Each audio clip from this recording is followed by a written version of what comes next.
வேணாம் வேணாம், உங்க உறவு வேண்டாம், நாங்க அந்த கல்யாணத்துக்கு வரவும் வேண்டாம். இவனை என் தலையில கட்டும் போது ஒத்த பவுனு கூட போடாம அந்த வீட்டை மட்டுமே கண்ணுல காமிச்சு விரட்டினவங்க தானே நீங்க.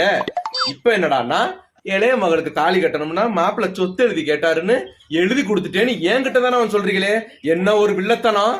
ஏங்க நீங்க கத்திக்கிட்டு இருக்கீங்க? இதை பிடிங்க. எப்பா உன் சொத்துக்க நாக்க தொங்க போட்டுக்கிட்டு அலையிற மோசமான மருமை நான் நினைச்சுக்கிட்டு இருக்க. உன் சொத்தெல்லாம் இவர் கால் தூசிக்குப்பா. நீ சொத்து கொடுக்கலைங்கிற கோவத்துல பொண்டாட்டி அடிச்சு கொடுமைப்படுத்துற கோவக்கார புருஷன் நான் நினைச்சுக்கிட்டு இருக்கிற.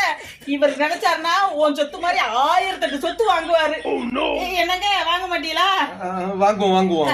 போப்பா போ. நீ சொத்து கொடுக்கலைங்கிற கோவத்துல உன் கல்யாணத்துக்கு வராம மூஞ்சியை திருப்பிக்கிட்டு இருக்கிறதுக்கு மானங்கட்ட மருமையும் கிடையாது.